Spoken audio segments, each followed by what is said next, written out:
Welcome all to Once Upon a Train. I'm your conductor, Michael Campbell. In part one of this two-part series, we learned that a lifetime love of trains inspired Walt Disney, how this led to the creation of the Disneyland Railroad and the railroad's first 2 magical years. In part two of this grand half-circle tour, we'll go through the railroad's expansion, enhancements, and evolution.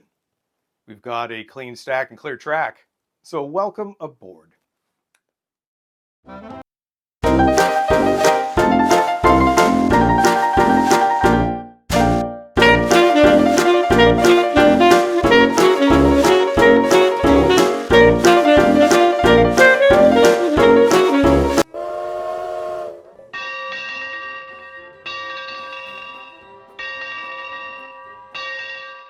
Disneyland's early success exceeded everyone's expectations, except possibly for Walt. In just 10 weeks after opening, the park welcomed its 1 millionth guest. Naturally, most folks rode the Santa Fe and Disneyland Railroad during their visit. In 1956 alone, the line carried more than 1.3 million passengers. That rose to 2.2 million guests in 1957. Lines for the trains grew long, just as Buzz Price had predicted, and the urgent need for a third train was clear. Walt had an idea to borrow one of Ward Kimball's locomotives and was quickly rebuffed. Instead, Kimball suggested that Walt could find an existing steam locomotive. These were relatively plentiful in the mid-1950s as railroads converted from steam to diesel. Walt put Roger Broggie in charge of acquiring and Disney-fying an old locomotive. Working with railroad historian Jerry Best, they located an 1894 Baldwin engine near New Orleans and bought it for $1,500. This stout little loco had spent the majority of its career as a switch engine for the God Show Sugar Company. It was in pathetic shape upon arrival at the Disney studio in July 1957. A dubious Walt had to be shown a drawing of what it could look like to convince him that it was a good investment. After much repair and beautification, the engine performed a test run at the park on March 27, 1958. Locomotive number 3 was named for Fred Glass Gurley, the then chairman of the Atchison, Topeka, and Santa Fe Railroad. He authorized the Santa Fe sponsorship of the Disneyland Railroad in 1955, appeared with Walt during the opening broadcast, and helped dedicate both the engine and the Grand Canyon diorama on March 31, 1958. This third locomotive was only useful if it had a third train to pull. Bob Gurr designed a Narragansett-style passenger coach to serve this purpose. These cars were quite fast to load and unload, making them popular with both guests and park management. So much so that the longer versions of these coaches were fabricated for the Walt Disney World Railroad, as we detail in another episode. Collectively, this new consist was named the Excursion Train. A third station, located in Fantasyland, opened in 1956 and enabled guests to ride to and from that section of the park. It was a humble steel pole structure that the Imagineers plussed with striped awnings and medieval pennants.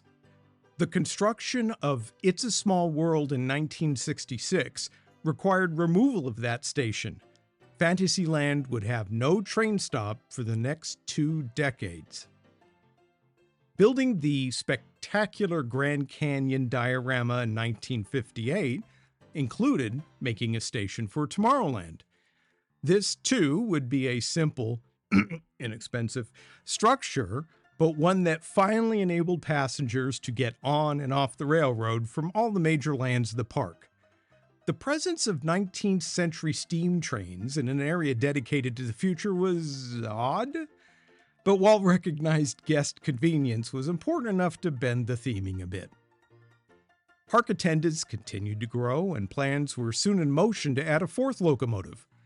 Walt was happy with the results of rebuilding an original steam engine, Number 3 cost about $37,000, whereas number 1s and 2 were approximately $45,000 each in 1955 dollars. Again, working with Jerry Best, Roger Brogy found a suitable locomotive at the private Pine Creek Railroad in New Jersey. This one was built by the Baldwin Locomotive Works in 1925. Roger purchased it for $2,000 in June 1958. Ward Kimball suggested that this additional engine be remade to resemble locomotive number 1 of the Denver and Rio Grande Railway. Named the Montezuma, it was an 1871 Baldwin product. With this rebuild, Walt instructed them to spend whatever they needed to make it first class. Locomotive number 4 of the Disneyland Railroad looked every bit a star when she went into service on July 25, 1959. Possibly because Ernest Sterling Marsh was president of the Santa Fe Railroad at that time, or perhaps because he helped Walt find the Pine Creek locomotive when it went missing on the way to California, the engine was named in his honor. The addition of the Ernest S. Marsh enabled 3 locomotives to be in service, while the 4th received essential maintenance and repairs. Eventually, ridership levels required the concurrent operation of 4 trains on the railroad. Although Walt was quite fond of the Retlaw 1 coaches, he agreed that their limitations negatively affected the guest experience. He ordered fabrication of 2 new train sets in 1965. These are based on the modified gondola cars of the freight train, where the seats face inward to the park. The addition of seats and awnings ended the authentic cows and sheep experience. Sorry, folks. The only variance of the new cars from the old gondolas is the color of their striped awnings. Accordingly, the trains are named Holiday Blue and Holiday Green. That's Holiday with 1 L, not 2 L's, as in CK Holiday. Retlaw 2, the original freight train, is now referred to as Holiday Red. Although carefully researched and deeply themed, the Santa Fe and Disneyland Railroad has to function as a real railroad. This sometimes meant that various locomotives might pull a train that wasn't specifically designed for it. Also, on occasion, these trains might be comprised of multiple types of cars. Before anyone exclaims, "Walt would never allow this," this occurred during his lifetime, and when he was known to occasionally serve as engineer during his lunch breaks. During the railroad's first year, the Kalamazoo Manufacturing Company presented a handcar to Walt Disney. It can usually be found on the former passing track at Main Street Station. The handcar, requiring 4 people to pump for movement, occasionally disappears from the station for painting and maintenance, for the rare handcar race, and when I borrowed it in 2014. More on that in another episode. An authentic semaphore signal was given to Walt in 1962 from the Delaware and Hudson Railroad and installed at Frontierland Station. In the days of railroading before radios, this type of signal was called an order board because, you guessed it, it notified engineers of new orders. Sharp-eyed guests will note that the white blade lowers to a horizontal position as a train approaches and returns to vertical after departure. The last enhancement to the railroad that Walt had a direct hand in creating was a companion to the Grand Canyon diorama, the Primeval World. Opening on July 1st, 1966, it utilized many components from the Ford Magic Skyway that Disney built for the 1964 World's Fair. This vast tableau presents an immersive view of the age of dinosaurs and includes scenes both dramatic and comical. Primeval World takes a few liberties with the facts, though.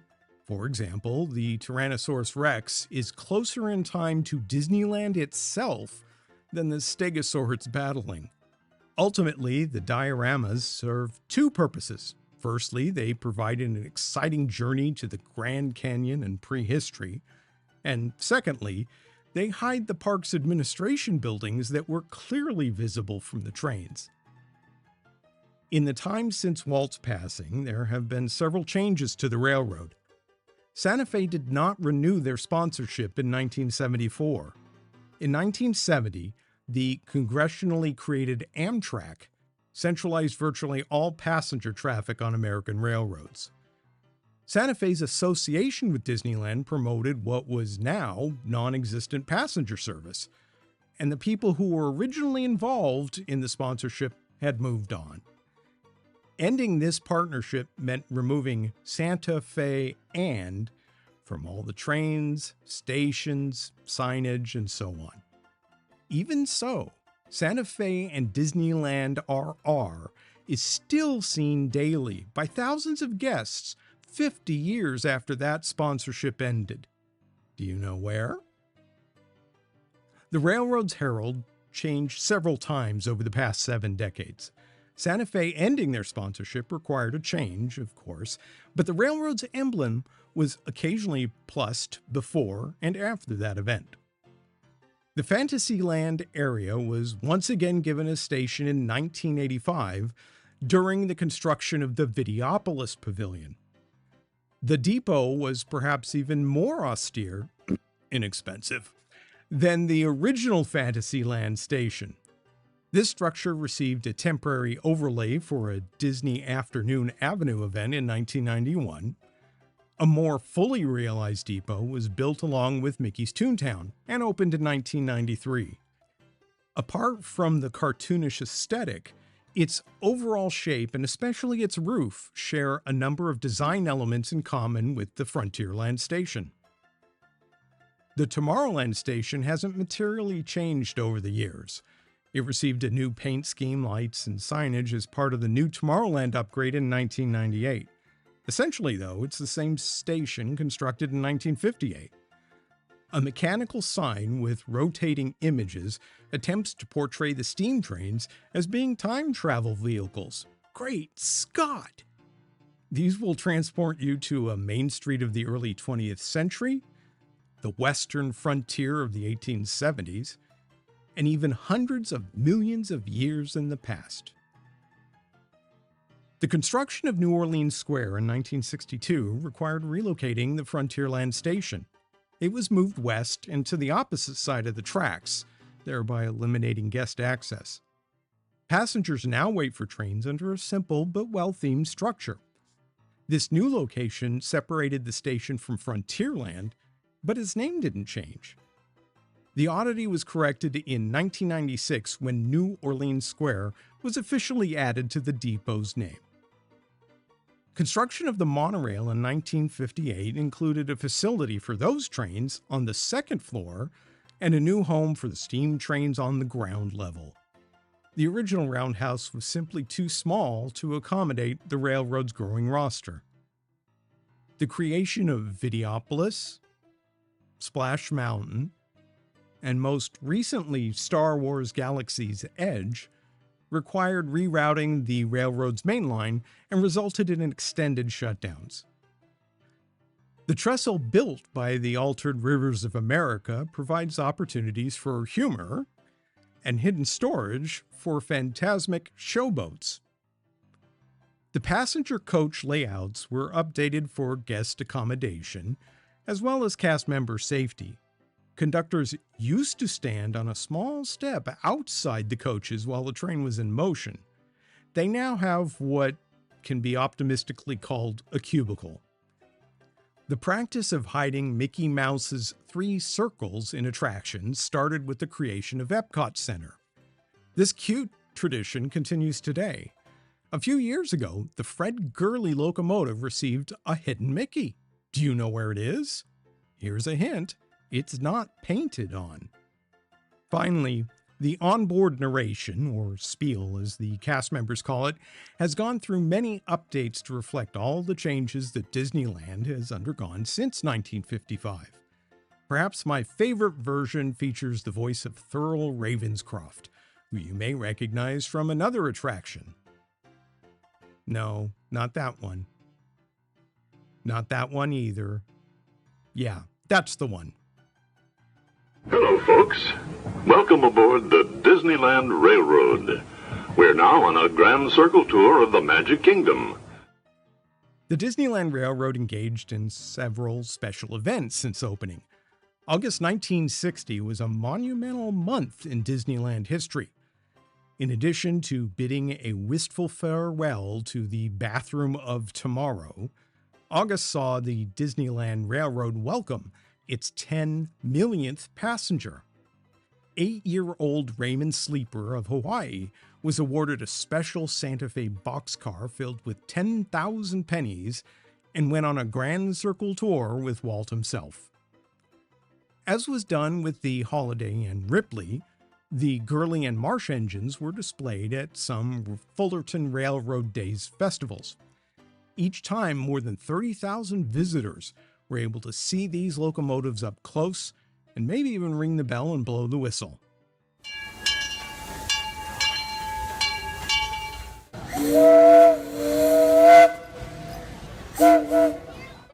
The Fred Gurley turned 100 years old in August 1994. Disneyland held a special event for this amazing milestone. A 100 years plaque was affixed to the locomotive's side by the drive wheels. Although intended to be permanent, this plaque was removed soon afterwards as it hindered maintenance. Engine number 1 came back from a major refurbishment in 1999. To celebrate its return, it was temporarily renamed the C.T. Harris in honor of Cynthia Harris, the president of Disneyland at that time. Cynthia had become well acquainted with the Roundhouse crew and enjoyed this temporary celebration. As a tribute to the railroad's cast members, in 2010 they joined all 4 original locomotives at Main Street Station for a family portrait. It would take more time than I have here to list all of the magazines, buttons, postcards, slides, toys, hats, plates, matchbooks, watches, and even rugs that featured the Disneyland Railroad over the past 69 years. So I won't. Instead, here are a few highlights. Although not directly tied to any specific train, the park offered Walt Disney's chief engineer Disneyland RR outfit in 1956. This included a hat, gloves, bandana, and oil can, all boldly marked for Disneyland Railroad, but oddly no mention of Santa Fe. The box, which is far more rare than its contents, portrays Donald Duck on his backyard live steam railroad as seen in the Out of Scale short from 1951. The Fred Gurley and Ernest S. Marsh engines are the subjects of a few products. This HO scale train set first appeared in Tyco's 1966 catalog. Even though the name E.S. Marsh is printed on the cab, and Dad claims that it's authentic right down to the rivets, this model looks nothing like the Ernest S. Marsh. In fact, it doesn't resemble any Disneyland steam engine. Instead, it's a fairly good representation of the Hooterville Cannonball that was included in Tyco's Petticoat Junction train set. It seems that Tyco simply altered the paint and decals of that product and called it Walt Disney Santa Fe and Disneyland Railroad. Dad, how could you lie to us? The same set was later released as the Disneyland Special, and then the Disneylander, and was still just as wrong. The success of the G-Gauge Lilybell in 2000 inspired Disneyland management to ask, what else you got? Our next product was the G-Gauge Ernest S. Marsh locomotive. An entire merchandise program was built around this Heartland Locomotive Works model that premiered on July 27, 2002. Although this product would go on to sell 1,959 units, it received some criticism about its accuracy. The Montezuma, and therefore the Marsh, has an uncommon four-wheel tender. Most of them are 8. Creating unique tooling for this type of tender would have driven up the price a lot. So I decided this locomotive would have a more common and therefore more affordable 8-wheel tender. However, this divergence, along with spirited words from the impassioned model railroad community, always bothered me. Years later, I made my own 4-wheel tender just to see if it made a big difference. It did. In 2004, LGB released a G-gauge version of the Fred Gurley engine. It is essentially a stock model with Disneyland Railroad colors and decals. Several elements are incorrect, such as the cab, the placement of the bell and domes, and a large backup lantern on the cab roof. Concurrently, they produced a CK Holiday model that bears little resemblance to that locomotive. At the time, LGB would not consider structural changes for a custom model. They would only modify paint and decals. This is in large part why I didn't select them to make the first G-gauge Lilybell. Several Disneyland Railroad items have become quite collectible, even though they weren't intended for retail. These include the honorary vice president card that Walt would present to his friends and dignitaries, train tickets for both the passenger and freight trains. Those that have the original conductor's check still attached command heroic prices because of their rarity. A Santa Fe guide to Disneyland in both orange and gray versions. Attraction posters, including the stunning bicentennial version from 1976. A custom ring made for and by railroad cast members in 1991. And finally, cast member costumes. Those clothing items that have Retlaw Enterprises buttons are especially collectible. Hats, and particularly hat badges, are greatly sought after. The 1955 design was based on the Santa Fe Railroad's badges. There were various versions for conductors, brakemen, and station agents. There is even one known example of a trainmaster badge. All the designs have evolved over time, and there is now just one conductor badge for cast members. This completes our history of the Disneyland Railroad. But wait, I hear you say. What about the Lilybell coach? The Ward Kimball engine? The times other locomotives have run on the railroad? The Disney Gallery events? The awesome cast members? These, and other topics, are so noteworthy that they merit their own episodes. Thanks to Michael Aronson, Steve DeGaetano, Tom Morris, and Dale Tetley for their kind support of the research and images for this episode. Finally, I thank all of you for joining us on a grand half-circle tour on Once Upon a Train. Until next time, happy rails. Thank you for joining us. We hope you enjoyed this grand circle tour on Once Upon a Train.